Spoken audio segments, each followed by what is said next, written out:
Managing change within the built environment is hard. In this video, we're going to talk through some tips that will help guide your customers through change management so that they can implement some new technologies that will benefit them in the long run. Hi, my name is Phil Zito. I'm the founder and CEO of Building Automation Monthly, where we help businesses to assess their existing BAS employees and then develop customized training plans to help those employees decrease their time to revenue and increase their profitability.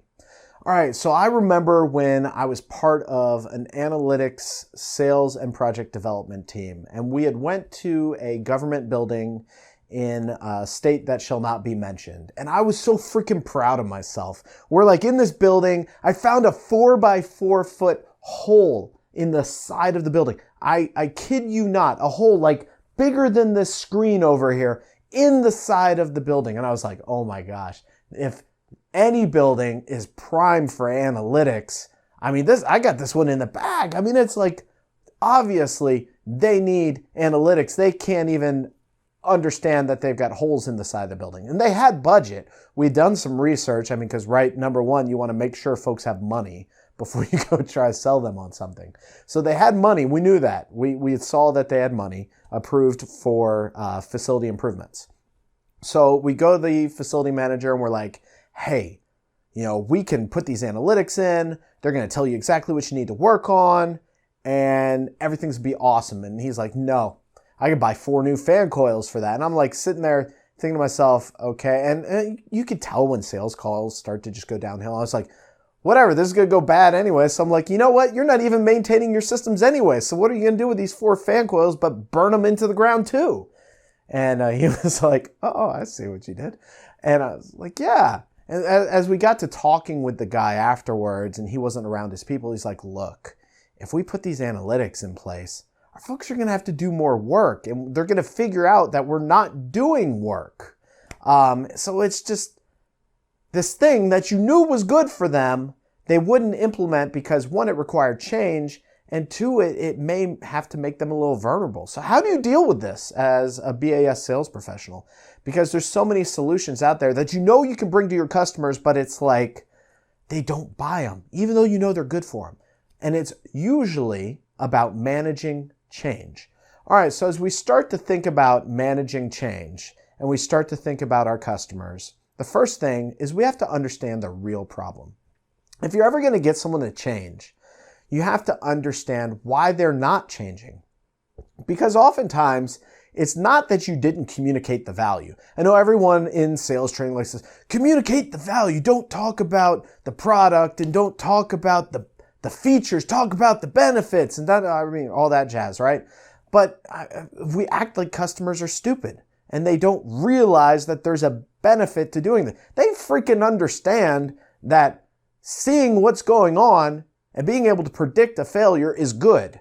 Unless they are like not all there, they realize that.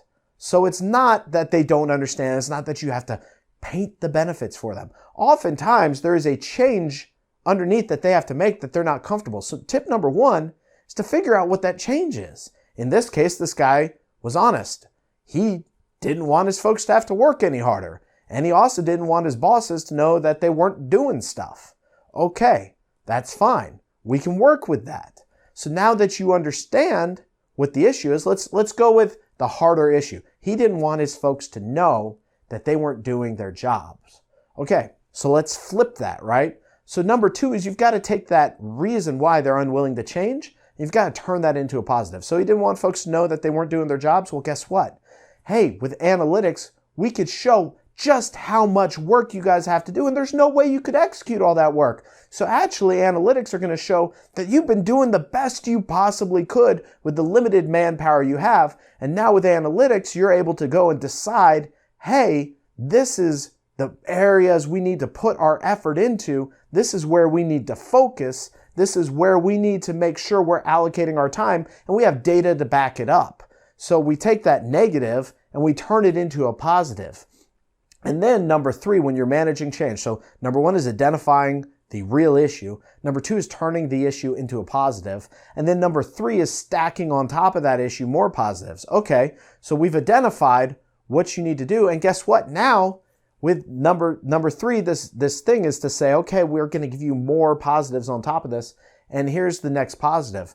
Not only are we going to be able to show, hey, you are overwhelmed and there's no way you can handle this, but we're now going, with the limited amount of work you do, we're going to say, okay, we know what we should be investing our time in. So if you're still only going to work 20 hours a week on a 40-hour week, at least you're going to be working those 20 hours on stuff that actually makes an impact. So that is what you want to focus on. Identify the real issue, understand what the impact is, or paint the issue into a positive, and then stack on top of that issue even more positives. If you do that, you will be able to overcome change and you will be able to help your customer through change management.